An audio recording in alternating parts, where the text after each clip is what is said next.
this week. It's an acceptable expense, and I don't have a plan to repay it because it's a legal expense. The State Ethics Commission ruled a lobbyist-paid Florida trip was an illegal gift taken by Governor Bill Lee, who has since paid for the getaway. More in a This Week cover story. We just are begging for them to listen to our story and work on this bill. It will be an uphill battle, but the group Voices for a Safer Tennessee is in the fight for common sense gun safety measures. It's a very tough argument to make that if he wasn't Hunter Biden, he would have been charged with this gun crime.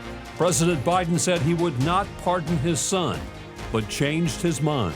When I was 17, I received top surgery, and that experience was the most life-saving experience of my life. This case is about protecting kids from the consequences of decisions that they cannot fully understand. The U.S. Supreme Court will decide the fate of a Tennessee law denying transgender surgery to minors.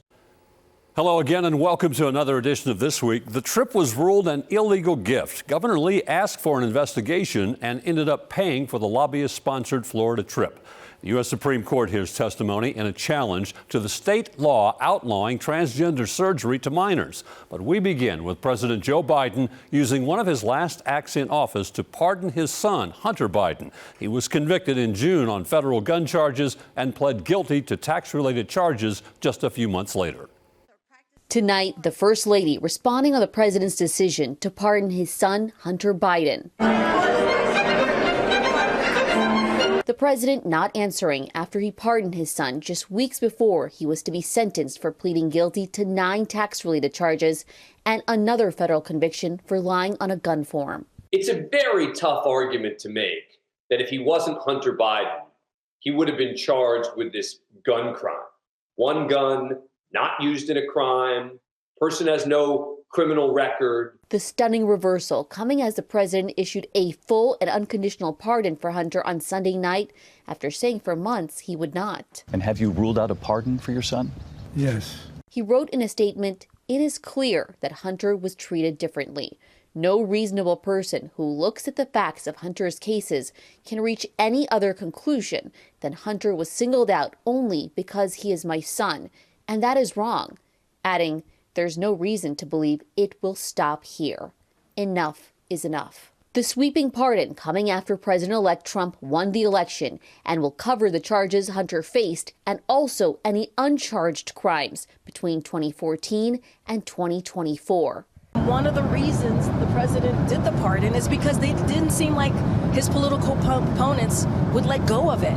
It didn't seem like they would move on. Trump has promised retribution against political opponents and has targeted both Hunter and his family for years. Trump writing the pardon was, quote, abuse and miscarriage of justice. Now some Democrats also opposing the president's decision. I expect all presidents to make sure that justice is carried out independently. And, I wish the president kept his word. Zoreen Shah, ABC News, Los Angeles.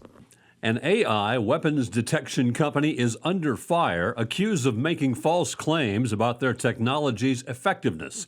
Evolve scanners are used in multiple Tennessee school districts. The company is already facing multiple lawsuits. News 2's Tori Gessner with more. It's marketed as cutting-edge AI technology used in Tennessee school districts like Wilson, Rutherford, and Montgomery counties.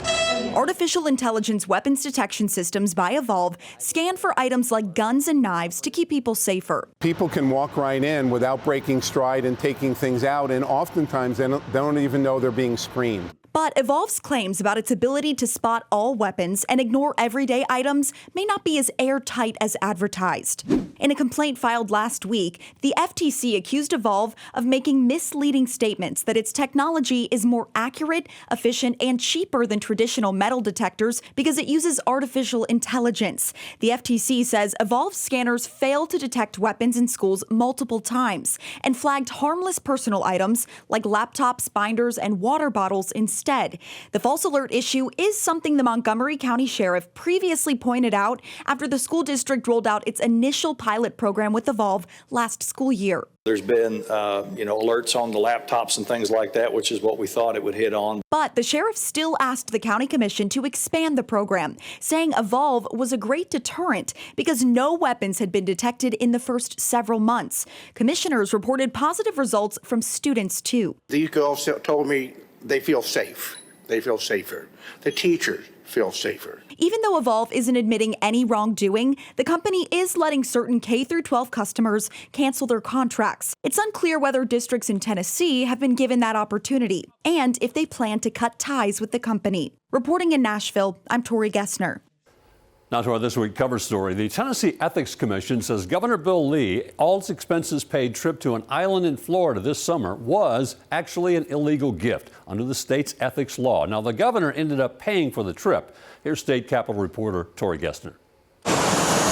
It was a trip to sunny Florida that cast a shadow on ethics in Tennessee. The Tennessean first reported the story in September that Governor Bill Lee traveled to Marco Island over the summer for an annual conference hosted by Alliance Defending Freedom, or ADF, a Christian legal advocacy group. I was asked to speak at a conference, and that 501c3 organization offered to reimburse hotel and travel expenses, which is customary and allowable under the law. But things got ethically murky because of the 501(c)(3)'s connections to lobbyists in Tennessee through a separate organization, ADF Action. State ethics laws ban elected officials from receiving gifts from groups that employ lobbyists. Governor Lee stood strong that he didn't break that law. It's an acceptable expense, and I don't have a plan to repay it because it's a legal expense. That was in September, after questions from reporters and Democrats threatening to file an official ethics complaint. Governor Lee went to the Ethics Commission himself to hear their thoughts. Give Governor Lee credit for coming here asking us for our opinion on it and trying to clear the water, because he just wants to know what the law is. Today, the Ethics Commission decided Governor Lee's paid trip was an indirect gift, violating state ethics laws. The issue was because ADF, the group that hosted the conference and paid for his travel, employs lobbyists registered with ADF Action. It looks to me, in reading all this material, that there is the tiniest glimmer of a problem, and that is the fact that these two organizations share resources. The commission ultimately recommended the governor return the reimbursement and pay for the trip himself. And I have no doubt in talking to Governor Lee's counsel that that's exactly what he will do. Reporting in Nashville, I'm Tori Gessner. And again, Governor Lee's office says the governor has already repaid the cost of that trip. Stay with us. This Week continues in a moment.